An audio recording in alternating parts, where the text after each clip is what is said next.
अब किसी को कोई क्वेश्चन है तो बोले। जय सोना गुरु जी। जय सोना। हाँ भलाला सर बोलिए। जय सोना सर। मेरे पास 2 क्वेश्चन है and it's very simple and clear. पहला क्वेश्चन मैं एकदम लेमन की लैंग्वेज से मैं पूछ रहा हूँ। क्वेश्चन ये है कि आप प्रिवेंशन के बारे में बात कर रहे हो कि प्रॉब्लम ही ना हो, देन प्रॉब्लम होने के बाद का सोल्यूशन अलग चीज है। हम ये बात कर रहे हैं आज कि प्रॉब्लम ही ना हो। बिल्कुल। तो उसके लिए हम जैसे हम जी रहे हैं, और उसमें पहला क्वेश्चन है डाइट। डाइट में हमारा मिसकंसेप्शन या कंसेप्शन समझ लो वैसा होता है कि कभी मुझे ऐसा लगता है कि जैसे दूध में क्रीम आता है, मलाई में मलाई आती है।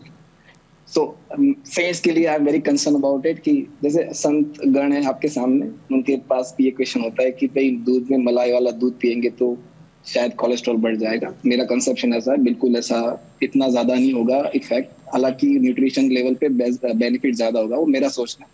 आपकी भी राय चाहता हूँ मैं। दूसरी चीज है घी है। जैसे कि हमारे यहाँ आप जहाँ खड़े हो, दुनिया की सबसे बेस्ट काउज वहाँ है, गिर का गाय बोलते हैं उसको, वहां से हमें प्योर घी मिलता है। अब मेरे लिए मैं वही सोचता हूँ कि घी इज वेरी न्यूट्रिशियस, ठीक है, क्योंकि संतों का डाइट बहुत टफ होता है एंड थोड़ा हार्ड डाइट होता है। ऐसा ऑन टाइम हर रोज रहना, 3 टाइम रहना जैसे हम लेते हैं वैसा नहीं होता है। सो आई फील कि ghee is also very much nutritious for them compare to कि वो जितना नुकसान करेगा उससे ज्यादा बेनिफिट करेगा। If we trade off between pros and cons on that. तो ये 2 चीजों में आपकी राय चाहिए। वेजिटेबल्स तो they are already getting organic food, so I think you know that कि वो तो हमें नहीं मिलता, वो उनको मिल रहा है। That's the best thing by the God grace हमें मिल रहा है। सो ये क्वेश्चन है। दूसरा क्वेश्चन जो सर ने पूछा, लेकिन मेरा क्वेश्चन कुछ और है कि स्ट्रेस। सो स्ट्रेस हो रहा है, मुझे स्ट्रेस हो रहा है, मेरे फादर को हो रहा है, बाद में रखो सर। देखो ये हम पर प्रश्न पूछ रहे हैं। हम लोग यहाँ मलाई नहीं खाते हैं और घी भी बहुत कम खाते हैं, और इन बुजुर्गों को मलाई वाला दूध पिलाते हैं, हम मलाई निकाल के पीते हैं, उनका उसको पता है, इसलिए वो बोल रहे हैं। सर सोच समझ के आंसर दीजिएगा, बहुत ज्यादा इम्पैक्ट होने वाला है इस आंसर में, प्लीज। नहीं सही। देखिए मुझे, हम जिन चीज़ों को यूज़ करते हैं मार्कर्स, तो जो भी रिसर्च हुआ है, कोई रिसर्च ऐसा नहीं हुआ है कि गिर का घी हमको नुकसान पहुंचाता है। अगर कोई रिसर्च हुआ है तो ये कोलेस्ट्रॉल के ऊपर है। लेकिन हम ऑलरेडी मान रहे हैं इस बात को कि cholesterol does not always translate into heart disease.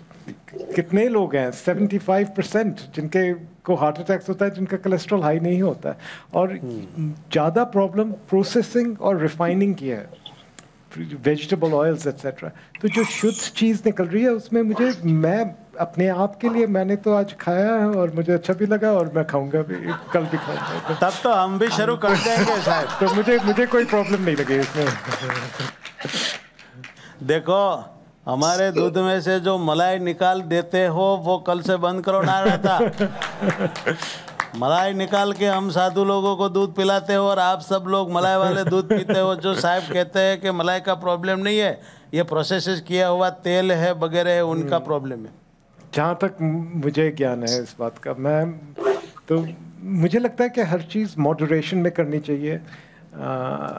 और शुगर, आई थिंक शुगर सबसे बुरी चीज़ है जहाँ तक मेरा ख्याल है। शुगर, हर चीज़ में शुगर है, और शुगर जो है मोस्ट इन्फ्लेमेटरी है। ये बाकी तो फैड आता है, डॉक्टर्स ये कह देते हैं, फिर सब उसको फॉलो करने लगते हैं। पहले कहते थे घी बुरा है, उसके बाद अब आने लग गया कि घी एक्चुअली बुरा नहीं है, वेजिटेबल ऑयल्स है।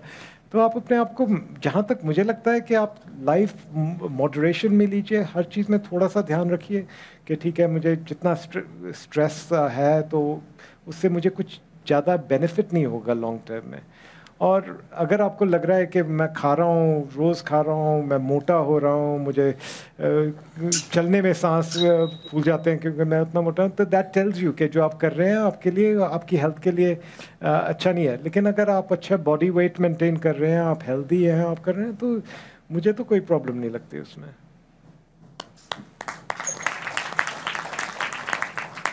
Thank you.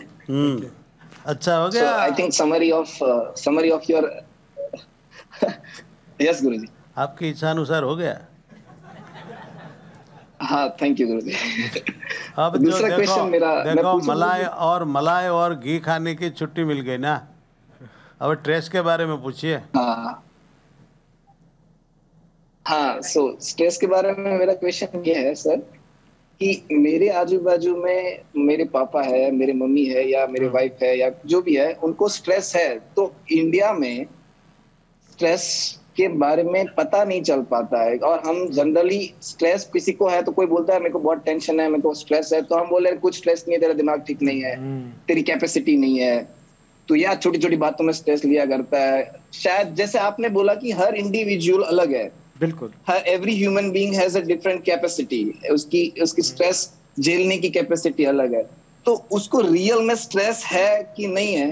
पहले ये देखो बालाला सर, पहले तो हमारे देश में स्ट्रेस किसको कहा जाता है, टेंशन क्या चीज होती है, वो ही पता नहीं होता है।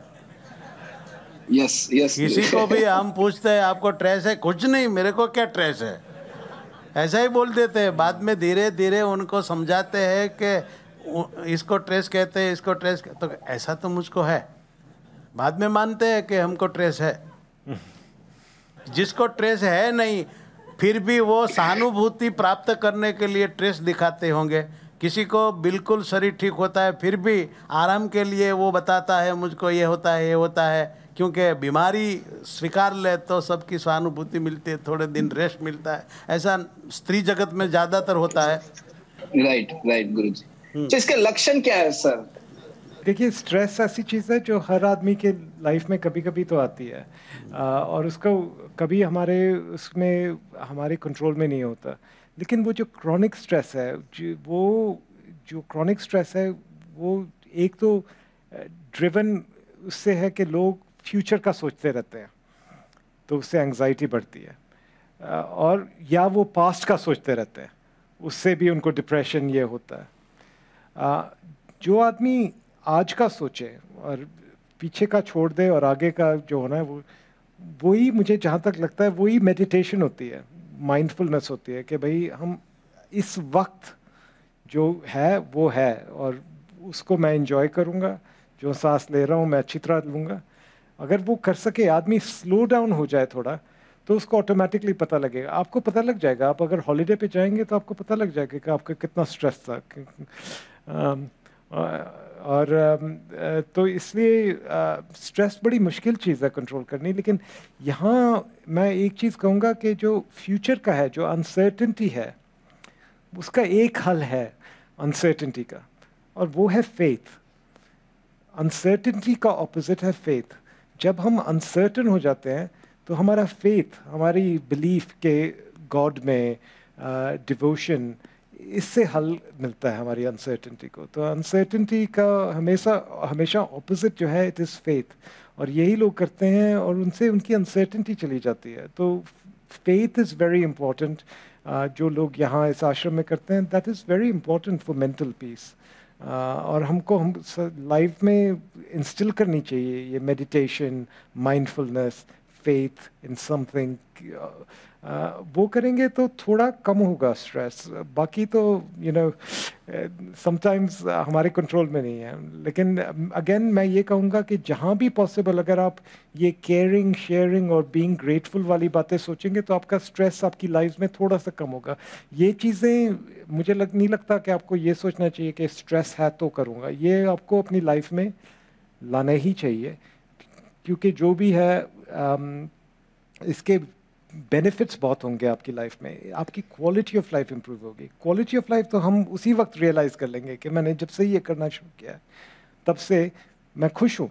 और जब स्ट्रेस होता है तो हम खुश नहीं होते। हम आते हैं, हम नाराज़ होते हैं, हम गुस्सा करते हैं, हम सोते नहीं हैं, हम खाना ज़्यादा खाते हैं। तो ये वैल्यूज़ प्रैग्मेटिक वैल्यूज़ हैं, लेकिन मैं इनकी तरफ मेडिकल साइंस के ओर से आया हूँ। और यहाँ जब आया हूँ तो यहाँ लोगों ने, यहाँ सारे संतों ने किसी और एंगल से भी वही वैल्यूज़ अडॉप्ट की हैं। तो it's very interesting to me कि सारी मेडिसिन पढ़ के यहीं आदमी पहुँच गया।